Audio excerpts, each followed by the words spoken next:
Good morning. Today is April 26th. I'm David Leavitte. I'm the president of Patriot316. We are a New Hampshire-based company. Our website is Patriot316.com. It's a media site that searches for the truth, and we find it, we share it with our members. Our site has every people you can probably imagine: education, religion, race, and political party. We do not have a political position, so every person either in office or running for office is welcome to interview with us. People feel they have no voice, and here we give them the information and the facts. Then they can decide for themselves what candidate they like and if they want to donate to the candidacy. Some say government is more like a corporation and the voters have no voice. Visit the site, see the matrix, answer the questions. The same questions are for everyone. Then we welcome you to share your opinion through a video we're making, like today with Karoline Leavitte. We have many concerns today: inflation, open borders, disease, virus, of course, safety, energy, employment, taxes, religion, peace, and happiness. Today, we'll interview Karoline Leavitte. She can give us her opinion, what she's going to do with her candidacy. And so we welcome you to look at our video. Let me introduce you to Karoline Leavitte. Karoline Leavitte was born and raised in New Hampshire. Her family has a business here. Their love and hope for New Hampshire is unparalleled. Here you'll find God, country, family, and the truth. Karoline would be the youngest candidate ever elected to Congress. Karoline is a breath of fresh air, especially for the GOP. And going to this election, our country needs a breath of fresh air. So Karoline, I'm going to ask you some questions this morning. Sure. Okay. These questions come from our members who gave us questions. Of course, they're first responders, they're vets, the people that are disabled.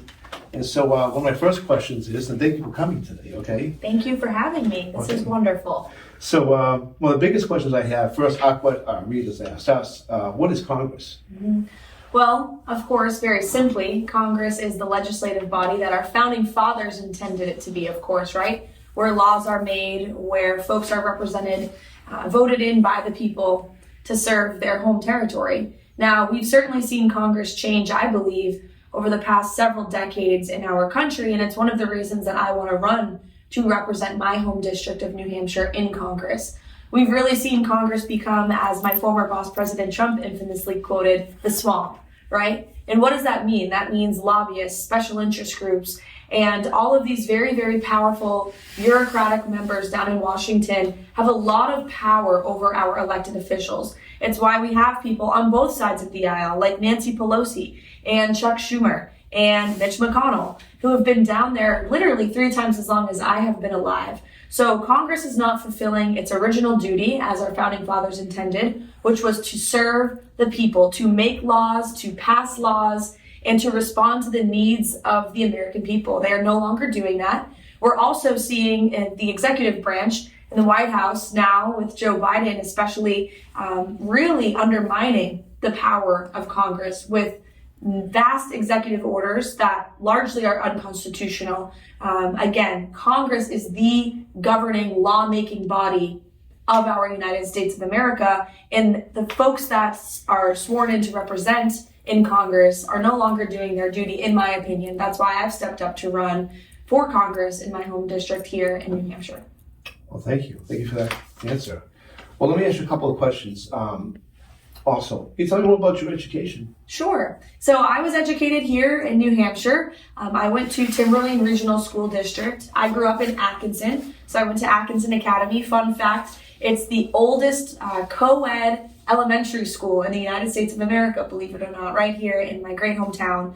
So I went there. I went to Timberlane Middle School, and then I went to private high school. And I'm so grateful I had that opportunity. My parents worked very hard to ensure that my brothers and I did. And I saw an incredible difference in the education I was receiving in the public school system here in New Hampshire and the private school in which I sought to go for high school, for secondary ed. I want every child in this state to have the educational opportunities that I did because it made me who I am. I fundamentally believe I would not be running for Congress at 24 and a half years old if it weren't for my education. And then I went and received my bachelor's degree from St. Anselm College, also here in New Hampshire's 1st District in Manchester, a great place. Fortunately, it's moving further to the left, as many of our higher education universities are, which is a big problem we need to tackle. But my education has led me to where I am. And again, I will fight for school choice and more educational opportunities for young people in New Hampshire because it really is arguably the most important institution in our country. Well, that's great because you actually answered two of my questions. What was your platform and going forward and looking back? Where do you see things going? But let me ask you a question. A lot of things are going on out there. One of the biggest problems we have is opioid addiction. How would you handle that in the state of New Hampshire? Yeah, it definitely is a huge issue. It's one of the issues I'm running to champion. As a young person in this state, I've seen the detrimental impact of the opioid epidemic firsthand. I have a lot of friends that are no longer with us, frankly, because they've died to the scourge of drug abuse. These drugs are in our state and they are coming to our state in unprecedented numbers due to the policies of this current administration that my Democrat opponent, Chris Pappas, has supported. Our border is wide open for business. If you talk to any law enforcement officer in this state, many of them will watch this video and I'm sure they will agree. They have seen more opioids and more fentanyl pour into New Hampshire than ever before in their entire law enforcement career. So there's a few things we need to do to tackle this epidemic. First, border security. We need to get our southern border under control. That means building the wall. We've already paid for it. The resources are there. They are rotting away on the southern border and Joe Biden is doing nothing about it. Secondly, we need to invest in our United States Border Patrol officers and our ICE agents who are on the front lines of this issue. They are understaffed. They are underpaid. They are incredibly tired. They are going through hell because of this current administration. We need to support them and listen to them. And we need to also make sure that we implement the very, very effective migrant deterrent policies of the Trump administration that did not just allow all of these people to come here illegally. So border security is first, and then we'll see the decrease in fentanyl come. But it's a lot more than that, as you know, David. We need to focus on prevention, and we need to also focus on treatment. And to me, that means the federal government corresponding much more efficiently and much more successfully with our state and local law enforcement agencies and with nonprofit institutions and with private companies here in the state of New Hampshire who are really battling this issue on the front lines and who are dealing with the people that are facing this every single day. Government needs to make it easier for these folks to do their job to ensure that patients get the prevention resources and the treatment that they need. Well, I think the way you explained that, if I had 100 people listening to you, they'd probably say 95% of them would agree. So let me ask you this question, okay? When people get into politics, they like to accomplish something. And sometimes it takes a long time to see the results. My question I have is, what would you hope to accomplish? And when would you hope you would actually see the results of all the effort and hard work you put into something? Okay, when you're serving our beautiful country. Yeah, well, I'm not naive to the fact that Congress moves very slow. In fact, I worked in Washington, so I saw that firsthand. I worked in both the executive branch for President Trump in the White House, and then also worked in Congress on Capitol Hill for a congresswoman. And it certainly does move slow. When we take back the majority this year, the reality is we will still have Joe Biden in the White House, and so much of the legislation we try to introduce and get passed, frankly, won't get signed into law because he won't sign it. So we need to face that reality head on.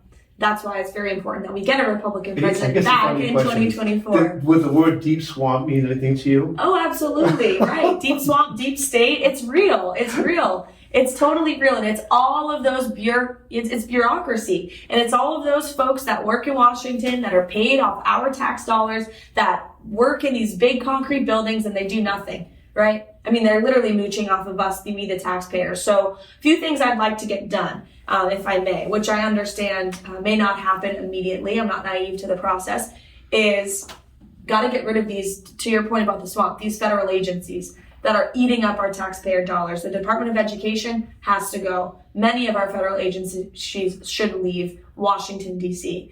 Because one, they're driving up our budget. Two, again, they're using our good paying tax dollars. And three, they're really inhibiting the work that needs to get done at the state and local level, because that's where we know government is most effective. So when I go to Washington, it's my goal to make the federal government smaller. Even if that means I roll back one regulation every session, right, and get that passed and signed into law, I will be happy with that. So you're not going really there to make any friends, as I should tell them? No, absolutely not. Not one bit. Not one bit.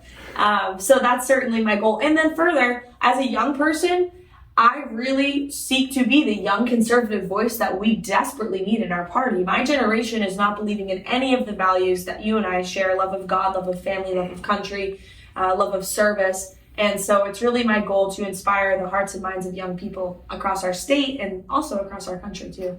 You know, some of the voters ask me these questions, especially veterans that have been around for a long time, even from the Vietnam War conflict. I have breakfast with them on and off. We talk about things. We talk about people at the church with a fellowship there. You know, in this new election, I think the credibility of Congress from what they say is really on thin ice. And the reason why I say that is, you know, today we're no longer energy independent. The borders are wide open. We have 2 million people have already crossed. We have the highest inflation in 40 years. Our military is preparing for more conflicts. The Afghanistan war, 13 young soldiers got killed and hundreds of injuries we don't talk about. We have a supply chain issue.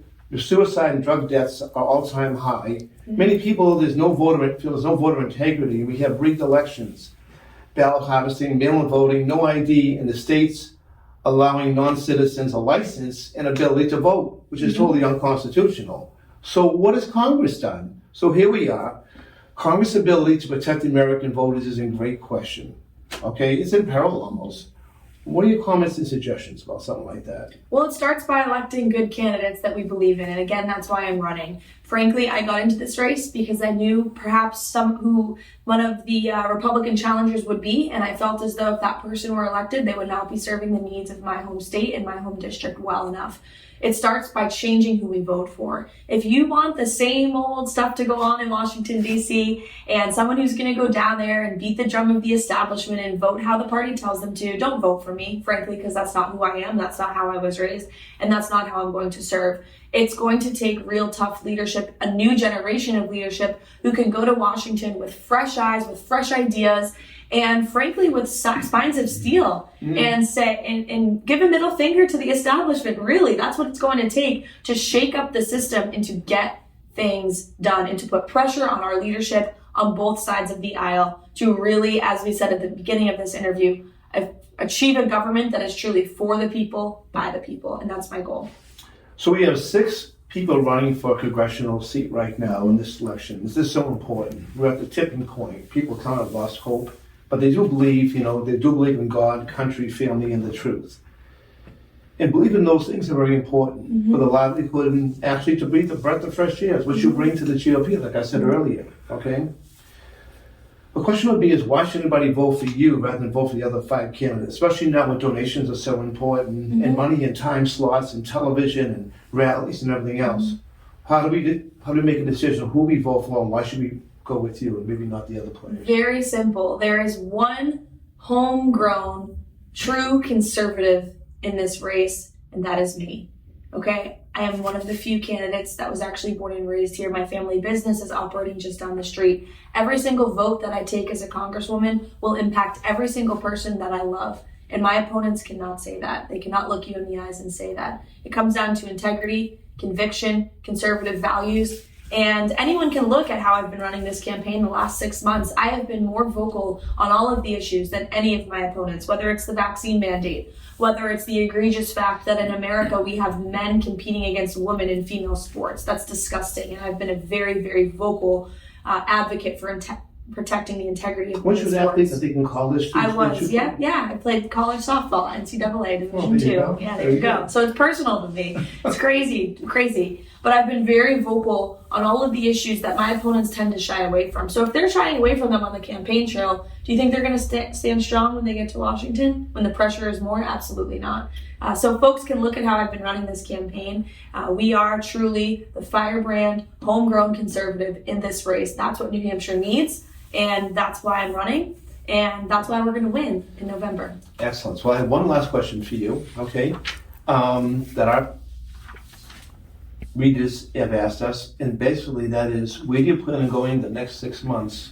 Okay? Everywhere. I will be in every single town in this district. However, we still don't know what this district's going to look We're going like. to see you with the senior citizens. We're going to see you at the vets. We'll see you on any parades. We'll see you at the table of the charity. You're going to be out there. Absolutely. We've hit all of those groups. We've done parades. We go to the American Legions. We go to the VFWs. I go to the Republican town meetings in every town across this state. I'll be in Stratham tonight. I was in Merrimack last night. I'll be at St. Anselm tomorrow, and I'll be in Manchester on Thursday. So we are all over the place. Anyone who's interested in finding out more and where we are and coming to our events can do that at my website, which I know you'll post for us, but it's carolineforcongress.com, and it's Karoline Leavitte with a K. Well, I'll tell you what, that's a great interview, and thank you so much for coming here today.